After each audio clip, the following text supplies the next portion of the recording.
Holy fucking shit, you guys. You heard about this movie called Sharknado 2? According to the title card, it's the second one. Anyway, the movie starts out with Finn and Tara Reid flying on a plane in New York to go to a book signing, and the plane's being flown by the guy from the first two Airplane movies. And I'm not comfortable with that because I saw those movies and he's not good at flying anything. But that's okay because he's sucked out of the fucking cockpit really early on in the goddamn movie. And then Finn splashes some goddamn airplane sink water on his face, which is not recommended because that shit's gross. And then he goes up there and he lands a goddamn plane. I can't parallel park Cousin Stevie's windowless van, but apparently this guy can land a plane after his many years of professional surfing. Also, Tara Reid gets a fucking hand bit off and no one gives a shit about it until after Finn's press conference. And then Billy Ray Cyrus is a fucking doctor? What kind of goddamn universe is this? I'm not comfortable with that guy operating a blender, let alone operating on my achy, breaky elbow. And then we find out that the guy from Sugar Ray's in trouble. Apparently he just wanted to fly. You know what? Better joke.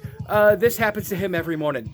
So Finn goes all the way to Met Stadium, and just as about a hurricane's about to hit it, which is only the second worst thing to happen at a Mets game. Bill Buckner. I love you, bro. Anyway, they escape on the fucking subway. Jared Fogel's in this fucking movie, by the way, and the second most problematic goddamn cameo in the film. Matt Lauer being the first, of course, rapist and horrible human being. And then Vivica A. Fox shows up and they hang out, and Finn decides to blow up the goddamn hurricane like he did in the first movie, but that doesn't work because everything in New York is worse.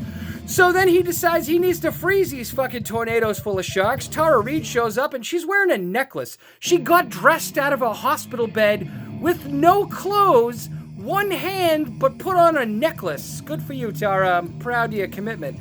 Anyway, Vivica A. Fox fucking bites it. And then Finn gets shot into the fucking air by an exploding building. They freeze the goddamn tornado. He chainsaws through another shark, because of course, and then asks Tara Reid to marry him. And that's it. That's the whole fucking movie. That happened.